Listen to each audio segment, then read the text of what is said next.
So our speaker today is John Heiser. John is a native of Raleigh, North Carolina, and he served with the National Park Service from 1976 until 2020. First as a seasonal ranger at Fredericksburg and Spotsylvania National Military Park before coming to Gettysburg National Military Park in 1980. While at Gettysburg, John served in a variety of positions as a seasonal interpreter, assistant to the chief park historian, draftsman, facility management specialist in the Structures Preservation and Maintenance Division, and in 1997, John transferred to the Division of Interpretation and Visitor Services at Gettysburg as a historian, managing the park's research library, answering visitor questions, and providing research support to park staff and licensed battlefield guides. Personally, it's been an honor and a pleasure to have John serve as my supervisor at one point, as a mentor, as a colleague, and I wouldn't be here as a historian of this battle and a park ranger if it wasn't for our staff here in the National Park Service over the years, and not for John Heiser. So John, thank you very much. Warm welcome to John today, everyone.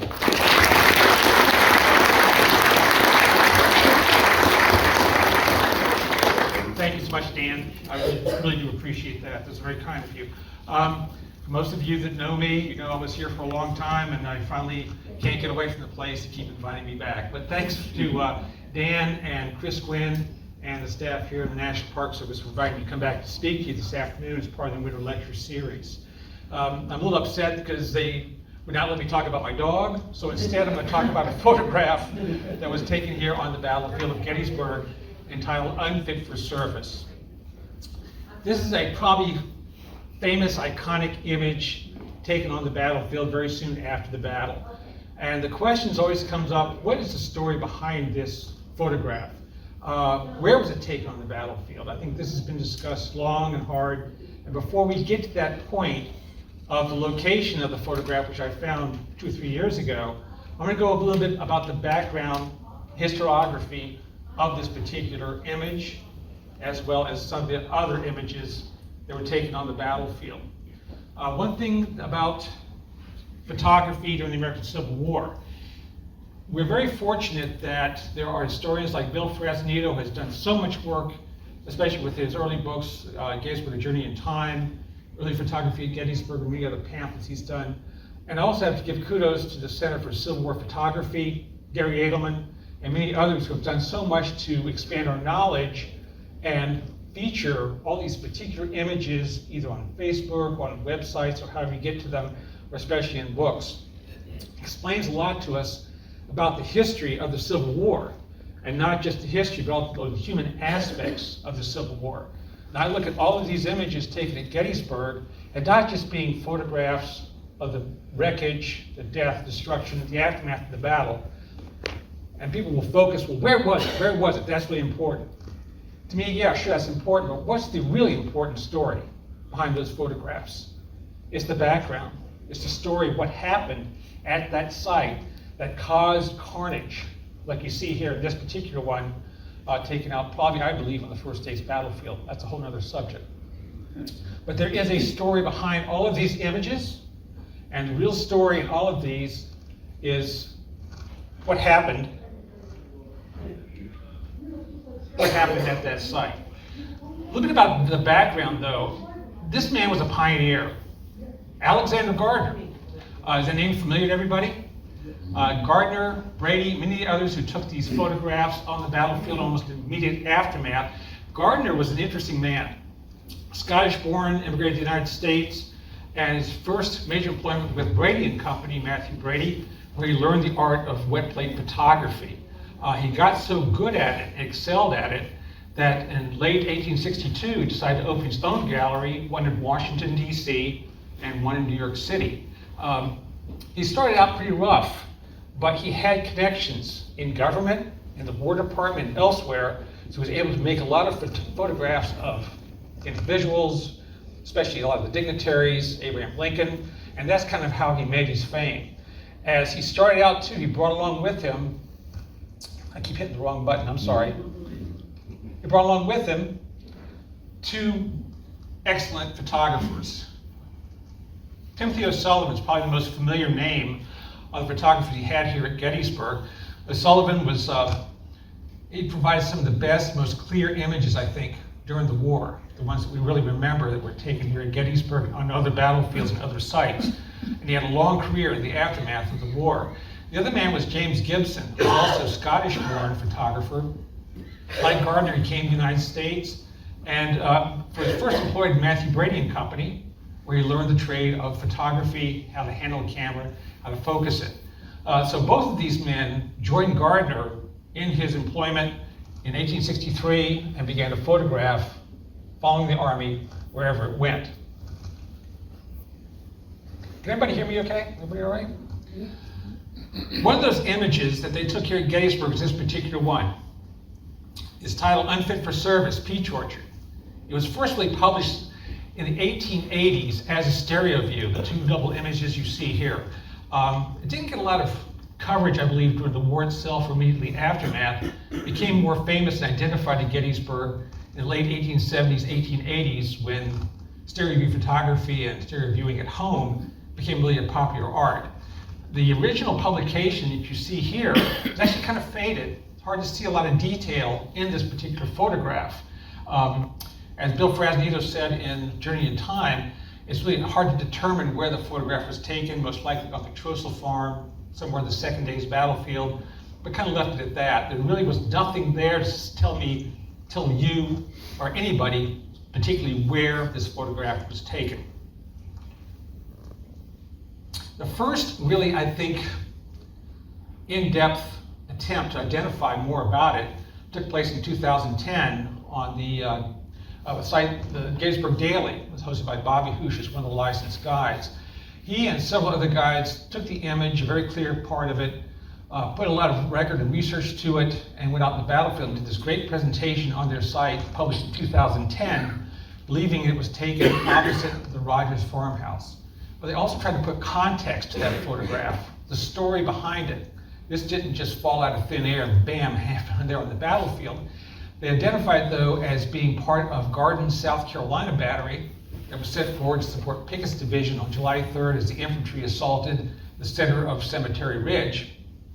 And wreckage left behind by that battery there opposite the Peter Rogers house. The problem with that is that I'm not really sure if that was the Rogers house for a number of reasons. And what got my interest started in this again was about 3 years ago when Gary Edelman posted on his Civil War page on Facebook that the sighted location of this image has never been determined and yada, yada, yada. I started to think about that. And I took the image, I took the material from Gettysburg Daily, and I went out in the battlefield, went out in the park. I looked real close at the background, and what you see here in a much more clear image that was first published in Miller's Photographic History in 1911. And I didn't think it was the Rogers house either for a number of reasons, but there had to be other candidates out there. Tracing where Gardner went on July 5th when he arrived here on the battlefield, and then on July 6th when actual serious photography took place on the battlefield itself, I was pretty sure that's about when that photograph was taken. If Gardner did, as Frasnito and others have said, left town early in the morning of the 6th, journeyed to the southern part of the field, we took this image, images at the Trossel farm, as well as those gruesome images at the Rose farm and down in the slaughter pen Little Round Top area, then it had to be somewhere along that line. The Rogers house was a pretty good candidate. But I looked more at the detail of this, and if you really look close, you see a lot of things in here that maybe you can't see in that very unclear stereo view that is on the Library of Congress website. It's not only the dead carcass of a horse still harnessed to the limber pole, the damaged limber itself, the limber chest is wide open, ammunition scattered all over the ground, but around it are the fresh graves, possibly of the drivers, gunners, artillerymen that manned this particular piece. In the further background is a line of vehicles. Where are those vehicles? Tail end of an artillery battery. How do you know that? Because I'm sorry, it's that big thumb of mine. How can you tell that? That's a traveling forge. Every battery, Union battery had one, battery wagon. And up here to the left is a caisson, still hooked to the horses. So obviously this battery is stopped on their way headed south, where the 5th Corps and the 1st Corps were on July 6th, and they're backed up, the traffic's backed up the Emmitsburg Road or the Millerstown Road, and they're not going anywhere, they're taking a break. There's other material in the background too. The trees, this area back in here, further back in the very clear image you can see denuded trees, very small trees. So there's something that doesn't match with the Rogers House site. A little more detail, this is from Gettysburg Daily, of those wagons in the background. This is the artillery forge I spoke about, the ambulance and the wagon bringing up the rear. Horses still hooked to the limber and into the traveling forge. Trees in the background. And in front of those is the battery wagon. But there's something that's sticking up here between the two.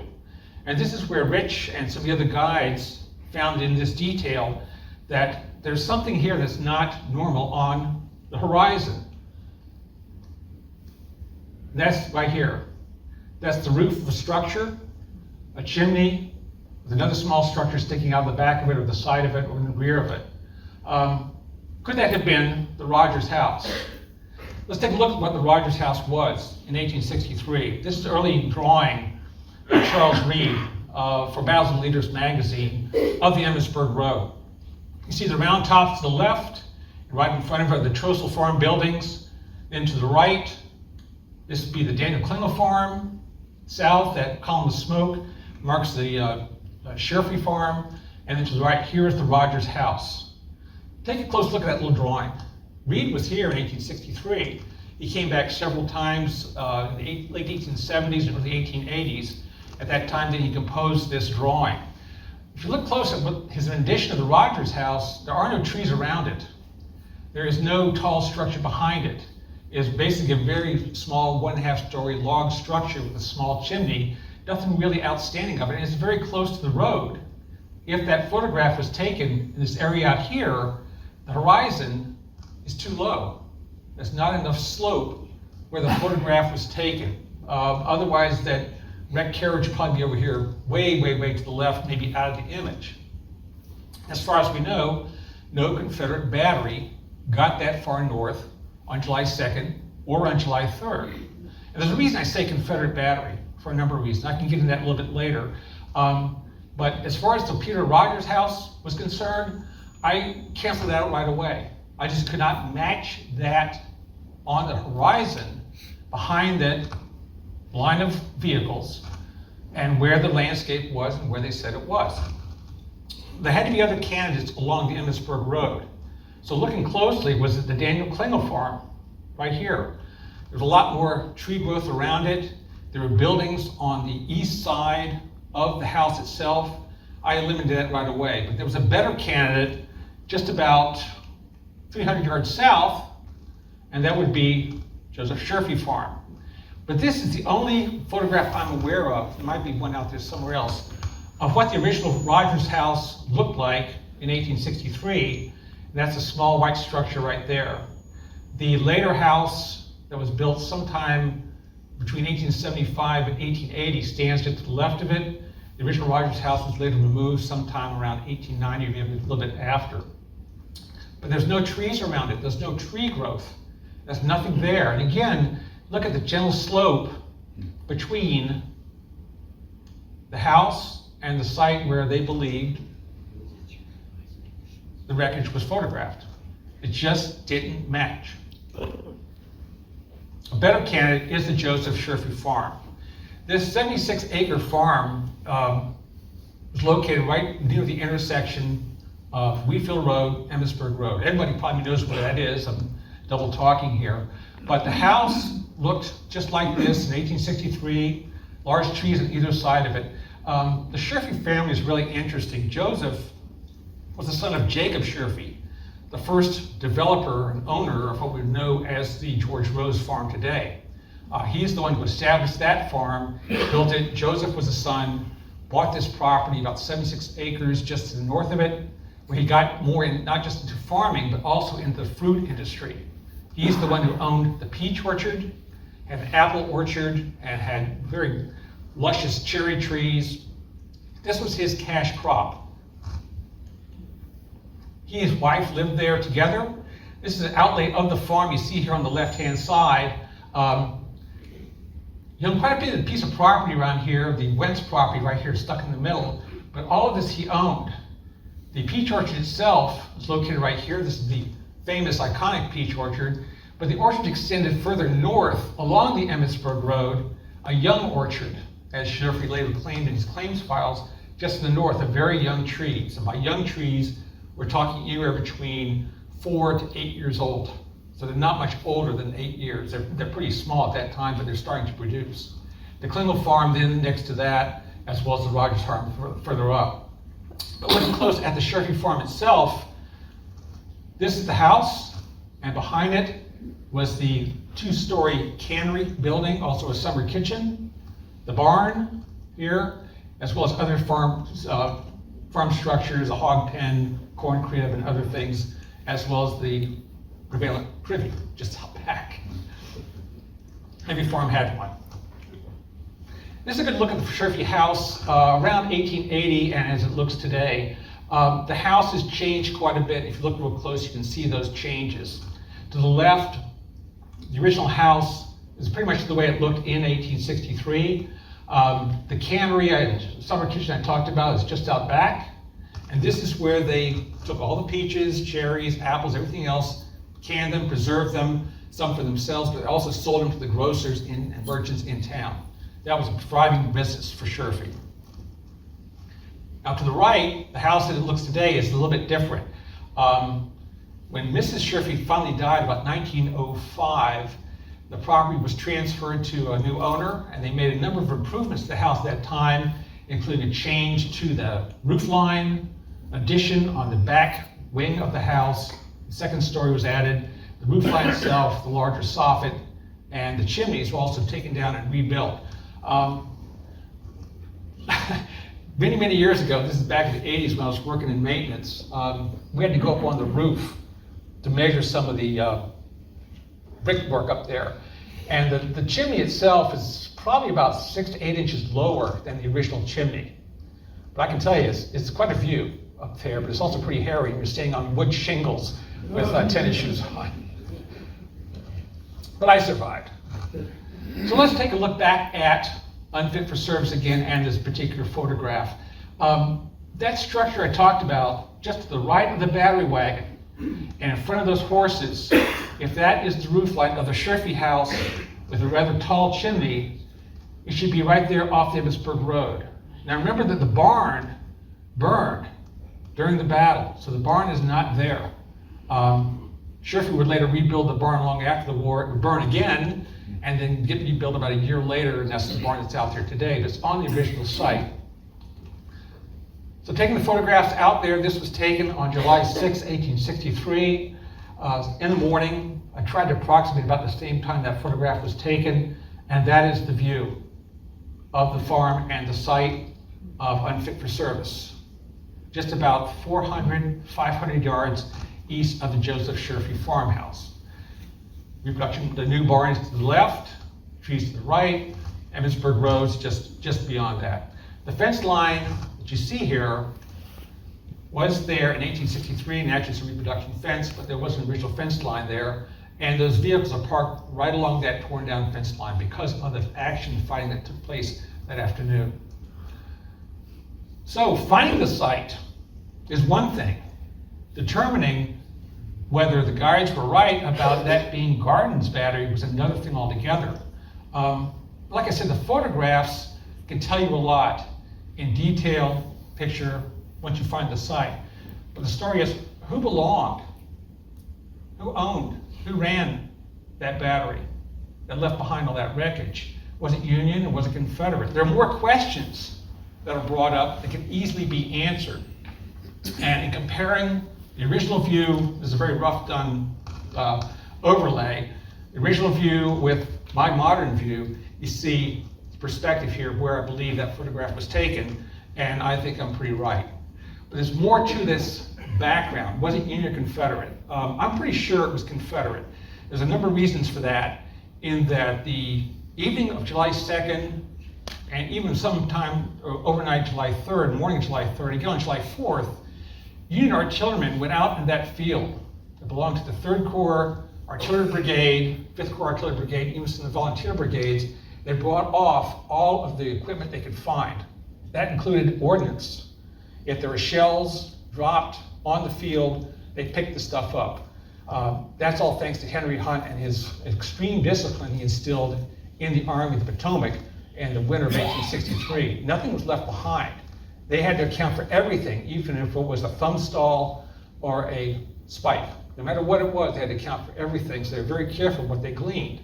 Why is this still laying out there 3 days later, if it's federal? Why is it still laying there?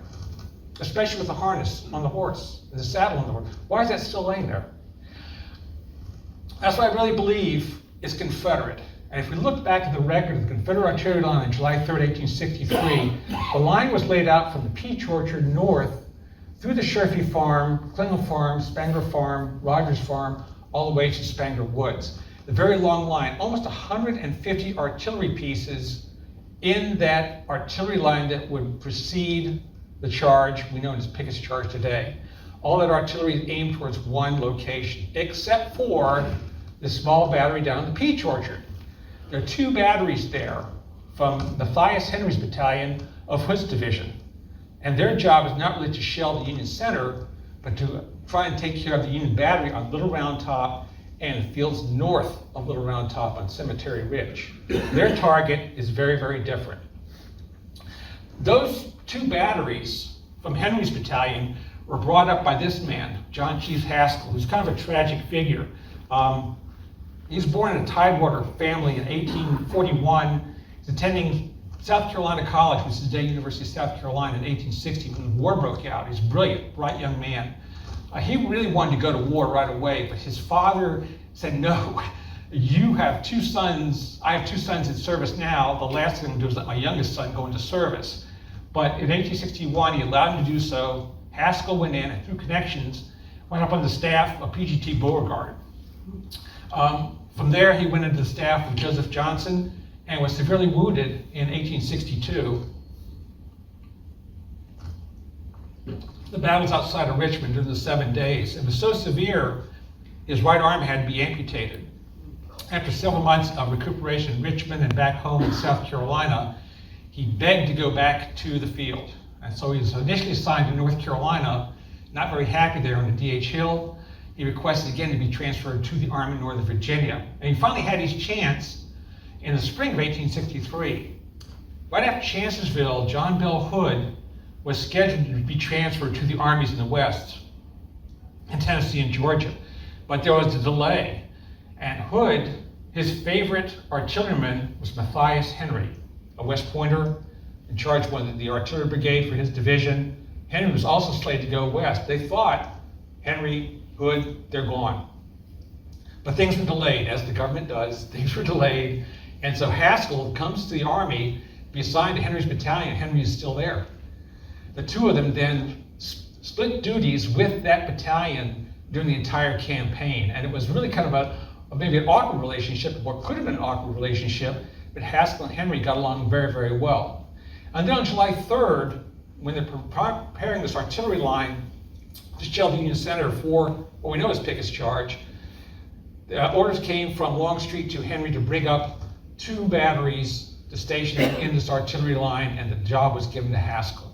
Haskell led these 2 batteries forward, placed them in the peach orchard, and one of them belonged to this man, Hugh Gardner, this very handsome South Carolinian. His story is also connected to a lot of things with like going to South Carolina College, graduated in 1860, went into service right away, served in the 2nd South Carolina in Company D, wound up as a corporal, part of the Color Guard, and in 1862, through connections with his family and connections with the South Carolina legislature, was transferred back to South Carolina to raise an artillery battery.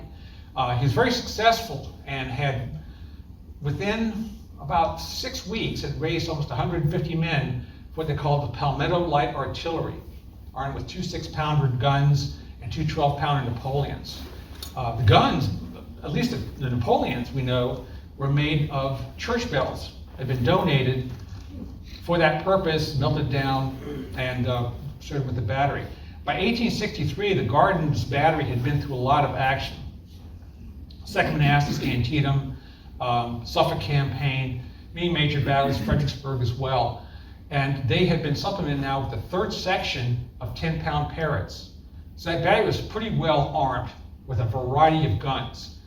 Well, I'm not really sure about this, but I believe Gardner left the 6-pounders in Virginia, didn't bring that section with him. So he only had a section of 2 Parrotts and a section of 2 Napoleons. As positioned in the peach orchard, facing position to the east, there's not a lot of space in that orchard. Everyone's been out there, I'm sure, and walked it to put up 4 guns, 5 guns, 6 guns, just not enough room. And to reach his objective, and Shell's objective on Little Round Top, to be Rittenhouse's battery, up there in the summit, a distance of maybe about, I'd say a little over a mile, Napoleons are not going to be quite as effective as the Parrotts are going to be. My suspicion is the Napoleons were in reserve, that one section. The Parrotts were put on line, and the Parrotts did most of the fighting and shooting during the cannonade. At the end of the cannonade, the infantry goes forward. Pickett passes by and through all that artillery. And at that time, everyone who's read about the battle knows that the Confederate ammunition was running very, very low. They're only able to send a few batteries forward. As Haskell says in his memoir, I was ordered to move with all the guns I could take from the line, I think about 5 on Pickett's right flank. I moved about halfway to the heights, having no special orders. Beyond that, I was to help where I could.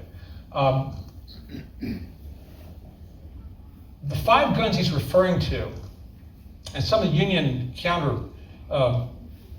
view points out that it was maybe about a Confederate battery that went forward.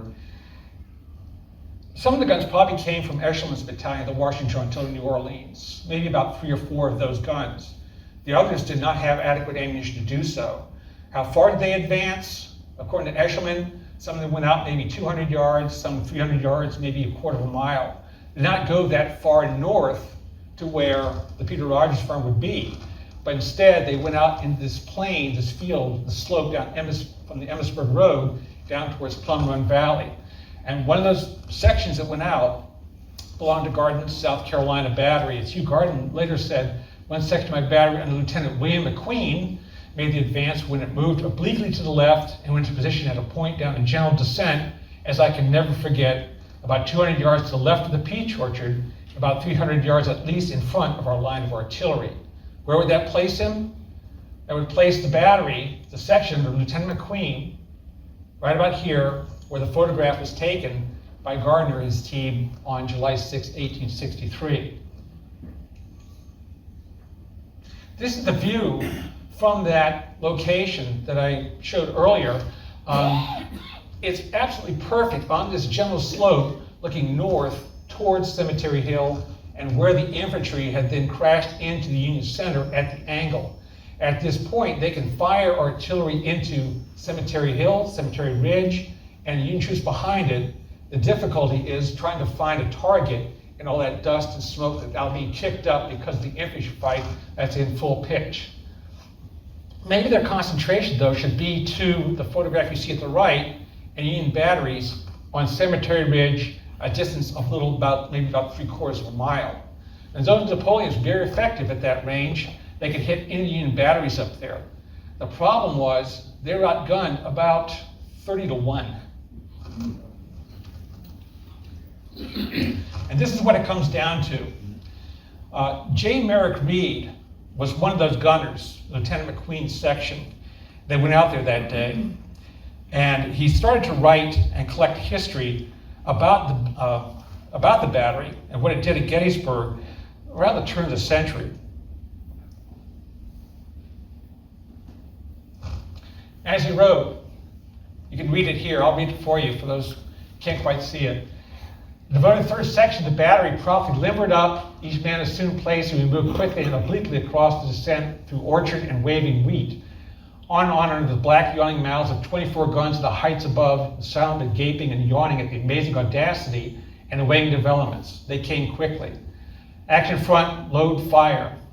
Then all hell broke loose. No sooner had flame and smoke gushed after the hurling shell than Round Top Hill became a veritable volcano of destruction, hurling metal missiles that hissed or shrieked or wailed through space. The ground was plowed and torn. Man after man went down with his death hurt or disabling wound, and not a horse was left to move a wheel. This illustration to the right was drawn by Alfred Waugh very soon after the battle, based on descriptions from Union artillerymen that countered this section and those guns that went out there in the field. And the evidence, to me, from the official records and other accounts I found, is those gunners that went out with the guns from the Washington artillery did not stay very long. There's several accounts of the men basically abandoning the guns, racing back to the safety of the main Confederate artillery line, or limbering up and getting out there as fast as they can go, leaving behind whose section? Lieutenant McQueen's section at that location out there in the pasture, wheat field, opposite the Sherfy farm. The Union response was quick and deadly. Captain Patrick Hart, the 15th New York Battery, is one of the accounts I really focused on, because after he brought a section to bear on me, I brought all of the guns of my battery to bear on this section. The first gun I fired exploded one of the limbers. Corporal Hammond, with the next shot, dismounted one of his guns. Sergeant William Shee followed with equal success. There was not a gun fired or a man to be seen afterward. Until late evening, they sent down horses and took away one limber. Just about 100 yards south of there was Dow's 6th Maine Battery, armed with James rifles, 4 James rifles. Very accurate gun. Probably one of the finest guns made during the war, but there just weren't a lot of them. But Dow's battery also concentrated on that section right in front of them, a distance of not more than 3/4 of a mile.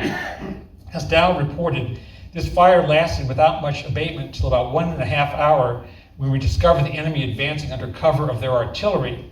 A light 12-pounder battery of 4 guns ran some 400, 500 yards in front of the enemy's line so as to enfilade the batteries on our right. We opened with solid shot and shell upon this battery and succeeded in dismounting one gun, disabling the second, and compelled the battery to leave the field minus 1 caisson and several horses. Just right next to them, Captain Phillips with the 5th Maine Battery reported basically the same thing. The rebels had advanced a battery of 12-pounders on our left, whereupon the batteries of the 1st Brigade were ordered to concentrate their fire upon it, which was done with such good effect that the rebel cannoneers were driven from their posts almost immediately and left their guns in the field. Up in the peach orchard, Hugh Gardner is watching with not only concern but alarm as to what's happening to his comrades down there in the field. Lieutenant McQueen, who was also a member of the South, had also gone to South Carolina College with Gardner and had served in the 2nd South Carolina Infantry and was an excellent lieutenant, was severely wounded, and Gardner saw him stumbling back through the peach orchard back to the safety of the Emmitsburg Road. When he rode forward, dismounted, and saw the section just being obliterated before his very eyes. He wrote, "The attention of the opposing artillery was drawn to our fire. Within 10 minutes, every horse and man was killed or wounded. I took volunteers and fresh horses in to remove my men and gun. After 2 attempts, we succeeded under the same concentrated, terrific fire, made terrible by the explosion of caissons and the fire overhead of our friends in the rear. So not only are they facing Union fire, but also the guns behind them are firing over their heads as he's trying now to remove his wounded and retrieve what he can from his battery out there in the field. There, for the first and only time in the entire war, I felt compelled to encourage my men by personal example. Gardner was one heck of an officer, brave man, and personally went back at least half a dozen times just to retrieve wounded men before he actually was able to retrieve the guns from the field. But as he says later, and unfortunately, there is no official report from he or Henry, or has it for that matter, in the official records to really know what happened out there, apart from these accounts I was kind of scrabbled together from the OR. But later on, Gardner could never, ever even write about this event until long, long after the war. The section was destroyed. What's curious about all of this, as I'm going through maps and looking at the accounts and putting them all together and trying to not just justify the site, but tell the story, the photograph of that site, I looked at some of the maps, and one of the curious things is Elliott's map of the battlefield that was published in 1864. In this particular area where the photograph was taken, there are details that show graves, the carcasses of horses, and some other debris scattered around. And that little area there is curiously similar to what you see in that photograph, Unfit for Service, Peach Orchard. To me, it makes a lot of sense when the camera direction is then to the west, with the Sherfy house behind it, barn's no longer there, and the fence lines are all gone. Now, granted, the Elliott map is notoriously inaccurate in a lot of areas. In other areas, there is some element of accuracy to it. Is one of these maps was published very, very early in 1864. Jones showed the battlefield and tried to show the amount of graves, burials, and even horse carcasses scattered all over the field. But there are some details about it that are intriguing that you can't just deny, well, let's just throw it out. There's too much there. But that map, as well as the battlefield maps, the Gouverneur K. Warren Survey map of 1868-69, and the War Department Commission map, 1892 and 1893, and again in 1895, show basically the same area that we're looking at today on this map and many of the others, as to the type of crop patterns that were there, especially the fence patterns, and where the peach orchard was. If we follow Gardner's description, as he said, 2 arrows north of the peach orchard, about 300 yards in front of the Confederate artillery line, that's the location. There's more to the story nationally to go through these things. Putting this all together, I'm pretty sure that that's the site of where this photograph was taken. And again, as I say, every picture tells a story, and the story here is the destruction of the one section under Lieutenant McQueen of Gardner's battery. As far as some of the personalities are concerned, Matthias Henry commanded the artillery brigade or battalion of Hood's division. His report never wound up in the OR. It never survived. He did not have a time, evidently in the aftermath of the war, to write about it. He was struck with paralysis, I believe it may have been polio, and died in 1877 without leaving behind any record of the battalion's surface at Gettysburg. As far as some of the others are concerned, John Chief Haskell, he wrote his memoir in 1906, in which he discusses what happened on July 3rd, 1963, and commanding the section to go out there. But that was really for his family, and it was never published until 1960. So we really didn't know from anybody, from Haskell especially, what happened that afternoon. He did lament to a veteran, several veterans years later, about, you really need to write what happened to you during the war, and he just did not want to open old wounds. I think that was kind of common for a lot of Southern officers, former officers who had lost so much, especially comrades and friends out in the battlefield. And one of the other ones who was very, very particular about that, I think, was this man, Hugh Gardner. What happened in his service during the war, the loss of so many close friends, the destruction of his battery by the end of the war. In the aftermath, he decided he was not going to really open his old wounds again, not going to cash in on the popularity of it, but he went to work, became a lawyer. He opened an office in South Carolina. Later in Richmond, Virginia, where he opened came into a partnership in New York City in 1883, and was there for several years, working legal services. What inspired him, though, to write about it really has very little to do with the battle. It's the aftermath. When the park was established in 1895, the Park Commission was responsible for then putting out markers and monuments out on the battlefield to mark every infantry, brigade, division, corps, and battery position.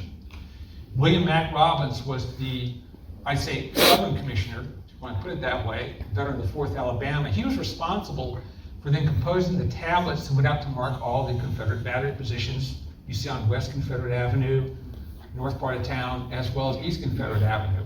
The problem Robbins faced right away was trying to find records in the War Department records, what we know is the official records, to say what every unit did. The difficulty with Gardner's battery, and for that matter, Henry's entire battalion, was trying to find a concise record in the official records that had been saved from the war, what those batteries did. So when he composed the tablets that are out there today, he basically relied on the report of one battery out of the battalion. And to be honest, they're incorrect, because they don't go into the record of what Gardner Battery and Riley's North Carolina Battery from that battalion did on July 3rd by going to the Peach Orchard, and especially with Gardner being involved in this little action at the very end of Pickett's charge. That kind of caused a flurry, especially with a handful of veterans of Gardner's old battery. J. Merrick Reed, who I spoke about, began to gather history and started writing letters to his former commander and several others he knew, putting together history, exactly what happened to them. And he published some of his memoir in an Anderson, South Carolina newspaper about his experiences at Gettysburg, part of which I just read you. Lloyd Collis, who was the son of Charles Collis, former colonel of the 114th Pennsylvania, was also very interested in what happened there on July 2nd. Even though his father was not there, his father's regiment was literally destroyed out there on the Joseph Sherfy farm in the heavy fight on July 2nd. And Collis got wind that Hugh Gardner was still alive, was a lawyer, practicing law in New York City, wrote him a letter and asked what happened to your battery there in Gettysburg. Gardner wrote him a very detailed letter, part of which I featured here today in this program, describing exactly what happened. And to give the guides leniency, they did not have that account that I found, or a friend of mine found several years ago, where Gardner specifically states 200 yards north of the Peach Orchard, 200 yards in front of the main line, and places it out there in that site. But Gardner, you could tell, even in that aftermath, even in that period, in 1906, that it still felt it personally. Some of my best men fell there. I've always thought that as Pickett's charge marked the high tide of the Confederacy, it advanced that solitary section in obedience to what I understood to be General Longstreet's order to advance the artillery, marked the highest and the greatest artillery duel in history. The tablets were never corrected. Robbins wrote Reed and several others that had tried to make those corrections, but unfortunately he passed away in 1906 before any corrections could be made. Reed died a few years later. Haskell died about 1910, I believe, and then Gardner died a year or so later. So the record was lost with those men, and the record stands out today as basically being incomplete. But as I said again, and I'll say it again and again and again, the photographs themselves tell the story. We just have to keep digging for it. We have to keep looking for it, and you find the story. I believe I've uncovered the story of Unfit for Service. If anybody has any questions or comments, glad to try and answer them for you. Otherwise, thanks for coming out this afternoon. Stay dry out there and enjoy your day.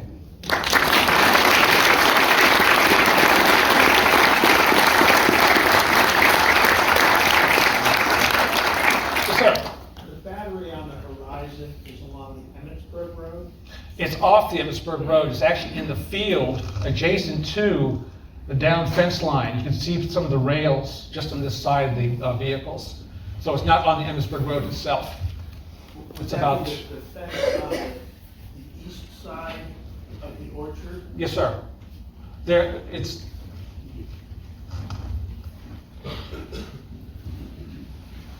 I say down fence line. The rails are right, you see the rails right here. Part of it's cut off, but and especially with the ambulance and the battery wagon, you can see the rails laying there. That fence line is out today as a reproduction. It was dividing the fields, and that shows up in the maps, period maps too. Yes? That's near where the 73rd New York monument is, where the firemen, New York firemen. Yes, sir. Remind me again, you said it was they were moved out there and their target was Little Round Top? When they're in the Peach Orchard, their target was suppressing the fire from the battery on Little Round Top. That was their main job. How about when they moved out? When they moved out there, it was to support the infantry, but as Haskell says, we really weren't told what objective the shoot at except to support the infantry, and it was a matter of getting out there, going in the battery, and trying to find a target. The target was straight ahead, which was basically the Montgomery's line, the volunteer line on Cemetery Ridge. The problem is that they're outnumbered, really outnumbered. Yes. So why wouldn't the wagon train be on the Emmitsburg Road, in the road? Why would they use the road? I'm just curious. You'd have to ask them. On July 5th and July 6th, when the 5th Corps left the battlefield, they established the line in Marsh Creek, about 3 miles south of Gettysburg. I've seen this in other accounts, especially from Martin, who was the commander of the artillery brigade for the 5th Corps. The traffic was jammed up. Supply wagons, artillery, baggage was jammed up all the way to the town of Gettysburg. I have no doubt with the 1st Corps also having left the field very soon after on July 6th, early in the morning of July 6th, that this was probably the trail end of the 1st Corps artillery that's jammed up. They're not moving because there's nowhere to go. I think they parked in the fields because the road itself was jammed, but also to give horses a chance to either graze whatever is there and try and relax a little bit. I believe that's why they were off the road. I can't really document that in other photographs, but that's my general theory, general thought about that. Yes, ma'am. Is there any record of the men who were buried at that site? Not really, no. No, most of the burials took place out there in that area on July 4th. Throughout that day, they were finished up in the morning July 5th. By that time, it was in Union control. They really weren't concerned with trying to identify the Confederates. Especially even their own dead had been laid out there since July 2nd. By that time, all identity was lost. They're just being buried under the ground as fast as they can go. I should add that in part of J. Merrick Reed's account, I don't remember exactly what his position was, but he remarked that there were 2 men in front of him when the section set up an open fire, and at a moment that happened so fast, a shell came along, went through the 2 men in front of him, and scattered his coat, covered his coat with what was left of these 2 guys. And I said it was just a quivering gob that hung to his coat for several hours, and the stain was still there hours later. You can imagine what that was like. We talk about PTSD among veterans who serve in combat, and what they see. It was very, very real even after the Civil War. And I don't think anybody who experiences like that, like J. Merrick Reed, having his comrades, buddies, innards blown all over him, would ever forget that. He sure didn't. Now we wrote about it almost 50 years later. But as far as deaths, most of the battery was injured except for, I think, the section. Most of that section was, I don't remember the exact number, almost everybody was wounded or killed except for 4 people. Reed was one of them. He escaped. I'd have to go look back at that again. I don't remember. Yes? Are we able to see what the markings on the limber card are? Are they of any significance? Do you identify as anything? What's really interesting is the inside of the lid is marked canister, shell, casing. There's one little obscure part of it that's really hard to read. I'm not really sure exactly what it is. But the other thing too about what's curious about the limber chest is that it's marked light 12-pounder. I looked at every ordnance manual I could find, federal ordnance manual, every photograph of federal batteries in line. We could see the limber chest. Not a single one is marked like that. So to me, that says that's Confederate. Knowing what Gardner was like when he organized that battery, he was a very disciplined officer, and that battery was really, really good. He was very careful, I think, about marking the limber chest, so when they went back for ammunition or tried to load up with extra ammunition, they knew what ammunition went in that particular limber chest, especially if you got a mixed battery of guns, 12-pounders, Parrott rifles, 6-pounders.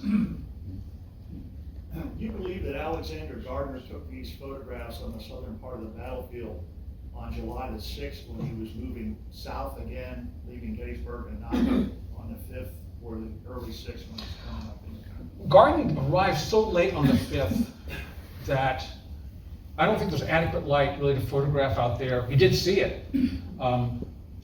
As far as Gardner coming from Emmitsburg, he did not arrive till late in the day. And if he did come into town, I believe he came in on the Millerstown Road and not the Emmitsburg Road. And my belief of that is because there was so much traffic, and it was still an active military situation, especially along Marsh Creek southward for another 2 or 3 miles. People were turned away by Union pickets. I don't think Gardner came up that way. I think he came a different way from Gettysburg up, came the way through the covered bridge, what is now Eisenhower National Historic Site, up the Millerstown Road. So one of the first things he saw would have been the Trossel Farm and the damage there, and probably this. He didn't really get a chance to see the Rose Farm and any other destruction. He's just now getting used to the battlefield. As far as his photographers are concerned, were they with him? That's a real question, and a good discussion has come up in the past, I say 2 or 3 years. Were O'Sullivan and Gibson with Gardner when they arrived at Gettysburg? I don't think so. There are telegrams between Gardner and O'Sullivan from Gettysburg to Tawnytown. Supposedly, I've not seen them, but a researcher I know has evidently found evidence that Gardner sent telegrams to O'Sullivan. O'Sullivan's with the headquarters of the Army of the Potomac. He's not running around with Gardner, going to see Gardner's family relationship in Gettysburg. So I really don't think the photographers themselves were with Gardner. I think the photographers actually arrived on July 5th, possibly took images then, met Gardner in town, and then July 6th they got to do some serious photography on that southern part of the field, which is evidenced by basically, even though the original plates at the Library of Congress do not all match up sequentially, I really think if Gardner left Gettysburg, went down the Gettysburg Road to film the scenes he saw the day before, which had been the Trossel Farm, the damage there, the destruction of horses of 9th Massachusetts Battery, this is one of those images he would have seen, sites he would have seen that day. They photographed and kept moving south to Rose Farm, eventually Devil's Den, Slaughter Pen, Little Round Top. Yes? This is a bit on the way, but I have to preface by saying, I am, of course, an animal lover. I know how valuable and important which horses were. Like, for instance, that horse, was death quick, or did like a horse like that suffer? It's hard to know. Yeah. I think if a shell went off close enough as to do as much damage as it did to this limber chest, it's difficult to know. I came across an account, actually in another artillery battalion, of artillerymen and drivers frantically cutting wounded horses out of their teams, cutting the harnesses to get them out because the horses were panicking. It's hard to say how fast it was, demise for this horse, but there are other horse carcasses scattered around this, obviously, that died one way or the other. And I think that's part of the animal. The human element, again, is a tragic look. Oh, that's a dead horse, but there's more to it than that. Yeah. These drivers really cared for their animals. They had Oh, to. yeah. But I think they also had a bond with them because they were so well trained. And to lose one meant a lot. Thank you. Yes. So what are some of the other pieces of parts we're looking at around this case? Oh, there's a canister round, shells still attached to the excuse me. Shells still attached to the powder bags, sabits. A lot of this is just trash, rags, paper. There is a tray that held the fuses in the top of the liver chest, scattered over to the right, and just other general debris. What's interesting, though, is that all this stuff is spilling out of the top as if the whole thing was upset, everything came out, bam, came down there, and everyone just left it. We don't really know except for what the accounts I could read. Anybody else? Yes? Okay, folks, hey, look, thanks again for coming out this afternoon. I'll probably talk to you. Thank you.